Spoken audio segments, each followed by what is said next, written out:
sudah dikonfirmasi? Ya, kita sudah mengkonfirmasi ke Pak Edward Tanur, kebetulan anggota DPR RI dari NTT, dan mengkonfirmasi bahwa yang bersangkutan putranya melakukan tindak aniaya.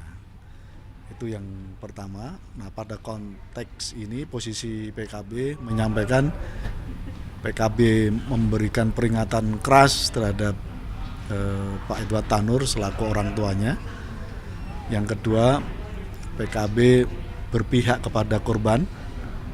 Karena itu kami berbelasungkawa yang setinggi-tingginya atas kejadian yang semestinya tidak boleh terjadi.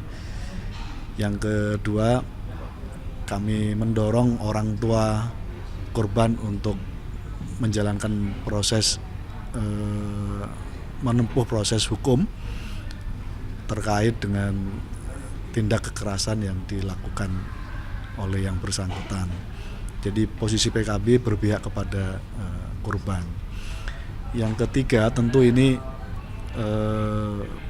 kasus yang sifatnya pribadi, berarti menyangkut soal kasus pribadinya putra dari Pak Edward Tanur.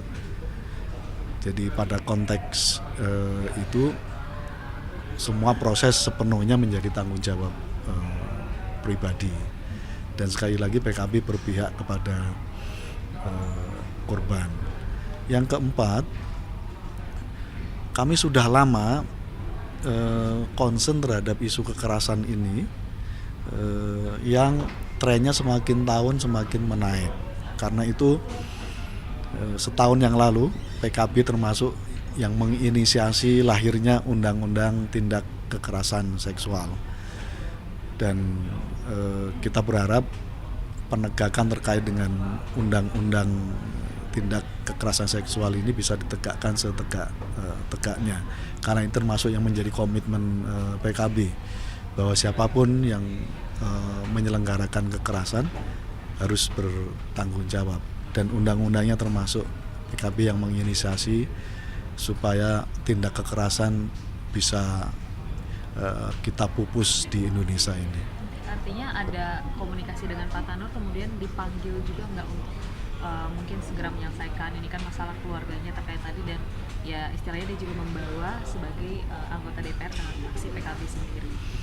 Ini posisi beliau masih reses karena kejadian ini ketika beliau sudah reses di lapangan. Nanti secepatnya, tadi setelah melalui telepon kita sudah fraksi sudah ngontak yang bersangkutan dan kita sudah memberikan teguran keras, walaupun ya juga tidak kepada beliau sebenarnya, karena pelakunya kan bukan beliau, pelakunya adalah putra beliau. Nah, pada konteks ini kepada publik sekali lagi PKB menyampaikan posisi PKB berpihak kepada korban.